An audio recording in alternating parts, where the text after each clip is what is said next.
La Asociación de Farmacéuticos Empresarios de Zaragoza se constituyó en 1993 para defender los intereses empresariales y profesionales de las oficinas de farmacia zaragozanas. El papel de estas oficinas es fundamental para nuestra sociedad, ya que actúan como la red sanitaria más próxima y accesible para la población. Buenos días, Francisco Javier Ruiz, presidente de la Asociación de Farmacéuticos Empresarios de Zaragoza. Bienvenido a esta nueva edición de Vino a Contar en Cámara de Comercio de Zaragoza, esta vez con Bodegas Esteban Martín. Muy bien, muchas gracias, María. Gracias también a todo el equipo de Club Cámara, que son los responsables al final de todo esto. Muy bien. La asociación se creó en 1993 como una forma de defender los intereses empresariales de los farmacéuticos. ¿Con cuántos asociados contáis actualmente? Bueno, ahora tenemos 150 socios y la historia de la asociación se remonta a la democracia, porque cuando se implantó la transición, surgieron los convenios colectivos que unían a los sindicatos, antes sindicato vertical, los sindicatos con las patronales, para negociar pues lo que son los convenios sectoriales de cada sector. Las oficinas de farmacia somos microempresas, pero todas tenemos, pues ahora hay una media de 3.9 trabajadores por farmacia, y entonces hubo que crear una federación, que en este caso es la Federación Española de Farmacias, en farmacias empresariales, que ocupó la situación de patronal y agente sindical y agente social, que fue el que creó los convenios colectivos, y ahí es donde nació. Esto fue en el año 85, y luego esa federación fue extendiéndose por todas las regiones, y efectivamente en el año 93 se fundó aquí en Zaragoza. ¿Por dónde pasa esa defensa profesional? ¿Qué es lo que queréis poner en valor desde la asociación? Bueno, a ver, la oficina de farmacia es curioso. Vamos a entrar un poco en ella. Se define como un establecimiento de carácter privado, pero de interés público. Esa definición tiene su potencia porque tenemos una parte privada con nuestros propios recursos y somos empresa, pero tenemos una clara vocación asistencial. Somos comercio, pero comercio incrustado en lo que es el sistema de salud, y también tenemos actividad económica, pero con un marcado carácter social, ¿no?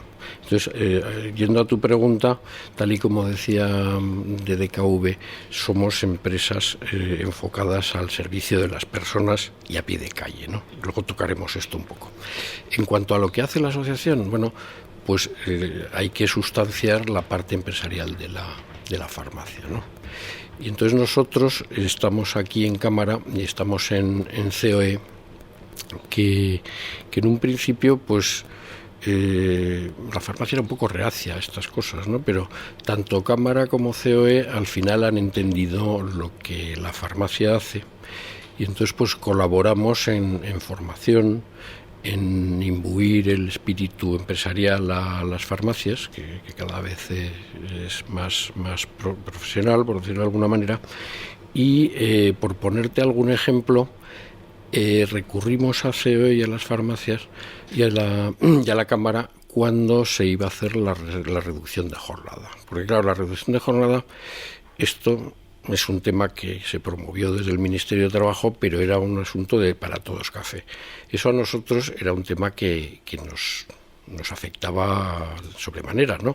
Porque las farmacias tenemos horario regulado, tenemos 24/7, tenemos una serie de cosas, y entonces eso de reducir la jornada laboral, me parece que era 35 a 37 horas y media. Bueno, la cuestión es que se pasaba de 1.785 horas, que es nuestro convenio, a 1.720. Entonces eso, en el tema nuestro, nosotros teníamos que seguir haciendo esa parte de interés público que tenemos, y eso era un lastre tremendo en lo que son los costes de personal. Recurrimos a Cámara y a CE, que nos apoyaron, pero al final fueron los de Junts, ¿no? Buenamente los que tumbaron aquello, ¿no? Es que las cosas, pues, en fin, no se pueden hacer, en este caso no se puede hacer café para todos. O sea, cada sector tiene sus convenios, tiene sus problemas, entonces no se puede generalizar, ¿no? lo has mencionado ya, no solo dispensáis medicamentos, sino que actuáis como una red sanitaria muy próxima a la ciudadanía. ¿Cómo trabajáis con el ciudadano de tú a tú desde esas farmacias? Pues sí, es una red capilar, es accesible, es próxima, no tiene listas de espera, es 24/7, como os he dicho ahora. Y esto, pues, para la sociedad tiene un valor incalculable, ¿no? Y ahora me voy a remitir un poco, que a ti te he contado, pero a la sala no. Acabamos de editar un libro que se titula 40 estirpes farmacéuticas aragonesas, de las cuales pues hemos reunido a familias que siguen con sus farmacias y han sido 40, 22 de Zaragoza, 12 en Huesca y 6 en Teruel.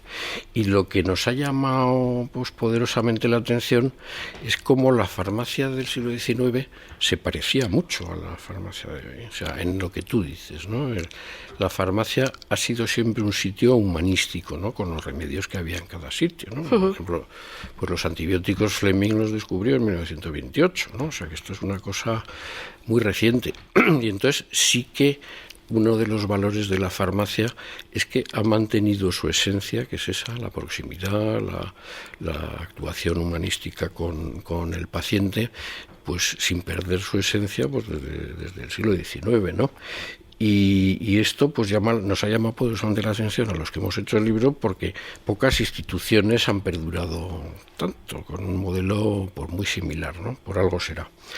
Y además hay una vocación de colaboración importante, ¿no? Porque se ha colaborado con ayuntamientos. O sea, en esta historia pues ha habido colaboraciones con ayuntamientos, pues por ejemplo cuando se creó la beneficencia en Zaragoza, el servicio de oxigenoterapia, pues todo este tipo de cosas le han dado a la farmacia pues que se ha colaborado pues con diputaciones, con Sistema Nacional de Salud, con la beneficencia, con los ayuntamientos, y el marcado carácter rural que sirve como agente vertebrador, porque en muchos pueblos el único punto sanitario son las farmacias, ¿no?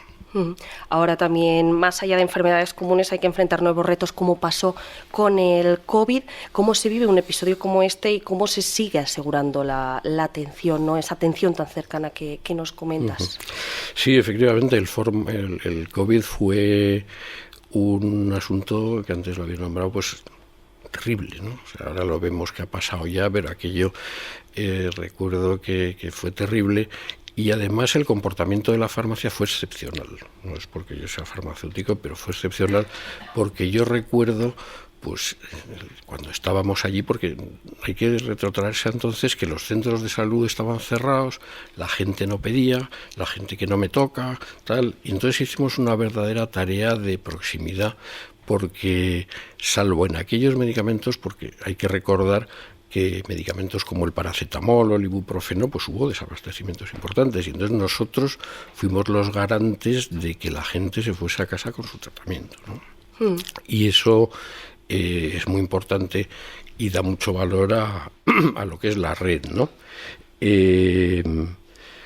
Sí, pues fue estupendo, y además en el tema del COVID hubo una cosa muy interesante que os voy a contar, que es que en abril del 2020 no había mascarillas, eso lo recordamos. Entonces, a través del clúster de salud en aquel momento y la COE, nos repartimos un poco los papeles para hacer algunas importaciones, sin carácter lucrativo, ahora iremos a eso. La COE surtía a las empresas para que en los canales de producción, y acordaros que cayó un 21% el PIB, aquello fue dramático.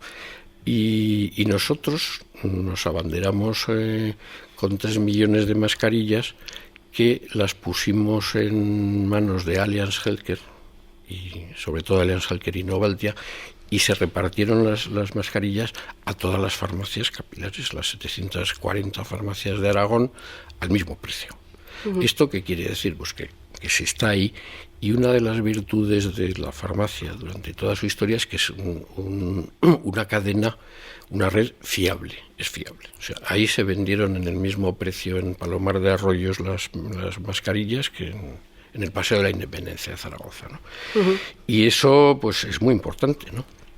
Y remitiéndonos otra vez al libro de las 40 estirpes farmacéuticas aragonesas, es que en la guerra civil pasó lo mismo. O sea, contaba uno que un tío suyo farmacéutico estaba en la trinchera y era tan apasionado de la botánica que vio en la trinchera una planta que le faltaba en su herbario, se fue a por ella y le dieron un tiro en el trasero. O sea, este era un mutilado de guerra por el amor a esto, ¿no? En la guerra civil yo tengo, por ejemplo, los libros recetarios de lo que se recetó el 18 de julio del 36, que se dispensó en mi farmacia, ¿no? Y entonces eso, pues, importante, ¿no?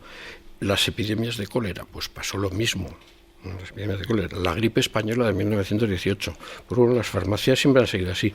Y ha sido muy interesante el recopilar todo esto de las familias, porque el que no contaba una cosa contaba otra, ¿no? O sea, por ejemplo, en el siglo XIX hubo un conflicto entre la farmacia y las droguerías, pues porque los albores a finales del siglo XIX, y con la frase de que el farmacéutico antepone la ciencia al comercio, pues se crearon los colegios y se creó el sistema de que el medicamento no es una mercancía como los tornillos, ¿no? Y entonces pues se vio, porque ya en 1240 es cuando se separa la farmacia de la medicina, ¿no? Eso también lo hemos visto. Y entonces pues el farmacéutico siempre ha antepuesto eso sobre otras cosas, ¿no? Esto de la historia, repasar la historia está bien. Y en la actualidad, ¿hay espacio para la innovación? Hablando de esta tecnología puntera, hemos recorrido un poquito la historia. Ahora, sí, no, una de las virtudes de la farmacia es que no estamos siempre al ritmo de lo que nos piden, ¿no? Y la farmacia pues tiene un nivel de tecnología interesante, ¿no? Incluso puesta a disposición del Sistema Nacional de Salud, en el cual estamos perfectamente. Entonces, tenemos algunos planes pues para comunicarnos más con el Sistema Nacional de Salud, porque eso ahora pues hay casi todos los días en una oficina de farmacia hay temas que se solucionarían pues con una comunicación mejor. Hay algunos proyectos piloto que están funcionando. Eso es una de las cosas. Y luego otra de las cosas es la inteligencia artificial, ¿no? O sea, la inteligencia artificial, tanto en cuestiones de tecnología de los medicamentos como en procesos y como en formación y como todas estas cosas que pueda aportar. Pues esas dos patas. Hay que integrarse más en la tecnología para hacer un sistema nacional de salud, que antes lo comentaban, más robusto en cuanto a que viajen los datos con todas las condiciones de ley de protección que hay. Y luego la inteligencia artificial, pues que hay que subirse, pues, es una de las virtudes que el estar en red beneficia, ¿no? Pues muchas gracias, Francisco Javier Ruiz, presidente de la Asociación de Farmacéuticos Empresarios de Zaragoza, por acompañarnos en esta edición de Vino a Contar. Gracias. María, muchas gracias.